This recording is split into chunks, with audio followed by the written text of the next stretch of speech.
The story begins in 1924. The Cecil rose from the heart of Los Angeles as a monument of grandeur, offering 700 rooms, a stately lobby, and elegance that rivaled the finest accommodations on the West Coast. It was meant to be a gem in downtown LA's crown. But the tides of fortune shifted quickly. The Great Depression hit just a few years after the hotel opened, dragging the area around it into poverty, despair, and crime. By the 1930s, Skid Row was forming outside the Cecil's doorstep. Inside, its once glittering corridors became shelters for the desperate. A pattern emerged. Death followed the hotel like a shadow. Between the 1930s and 1960s, the Cecil earned a dark nickname, the Suicide Hotel. Guests plunged to their deaths from high windows. And then there were the guests with even darker stories. Elizabeth Short, later known as the Black Dahlia. In the 1980s, serial killer Richard Ramirez, the Night Stalker, made the Cecil his hunting base.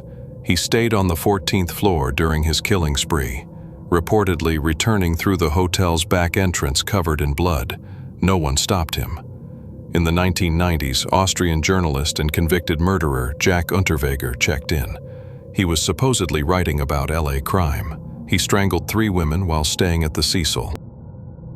The walls of the hotel kept their secrets, but they seemed to echo them too. Fast forward to 2013, a young woman named Elisa Lam arrived in Los Angeles from Vancouver, Canada. She was 21, vibrant, and traveling solo. Her online posts showed a curious, thoughtful traveler. On January 26th, she checked into the Cecil Hotel. She was last seen alive on January 31st. The police investigated. Her belongings were left in her room. Security footage was pulled. That's when the world saw her for the last time in the now infamous elevator video. In the clip, Elisa behaves strangely. The video went viral. People from around the globe tried to analyze it, frame by frame. Was she playing the elevator game? An urban legend said to open doors to another dimension. Was she having a psychotic break? Was something there with her? 19 days later, hotel guests began to complain about water pressure and taste. A maintenance worker climbed to the roof and checked one of the water tanks. Inside was the decomposing body of Elisa Lam. She had somehow gotten past locked doors, a rooftop alarm system, and climbed a metal ladder. The tank's hatch was heavy. She had no history of suicidal behavior.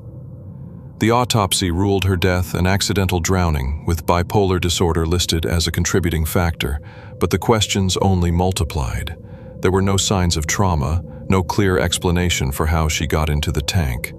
And still the elevator footage haunted viewers. Theories swirled: murder, cover-up, demonic possession. No theory stuck. Nothing ever fully explained Elisa's fate. And yet, her story is only one thread in the Cecil's tapestry of darkness. Longtime employees have whispered about strange occurrences. Room 641 is particularly notorious. There are guests who only lasted one night. Some leave without checking out. One woman claims she saw a man standing in the mirror behind her, only to turn around and find the room empty. The Cecil seems to absorb tragedy and replay it. But in recent years, efforts have been made to rewrite the hotel story. In 2017, the building was closed for renovations. It reopened as part of the Stay on Main, offering low-income housing while trying to distance itself from the past. The makeover was superficial. Even in its new clothes, the Cecil's spirit lingered. Tenants spoke of flickering lights and unexplained sounds. The staff avoided certain rooms after dark. The name may have changed, but the feeling remained. Heavy, charged, waiting. The Netflix documentary. What is it about the Cecil that draws the broken, the dangerous, the vulnerable? Is it the place itself, a magnet for tragedy? Or is it our human tendency to mythologize pain, to turn suffering into story?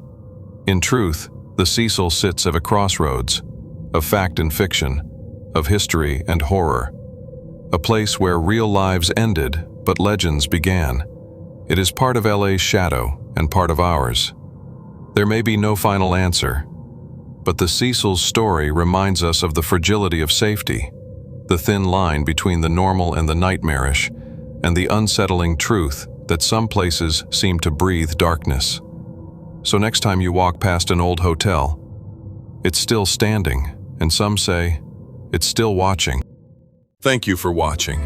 If you enjoyed the video, don't forget to like, comment, and subscribe. See you in the next one.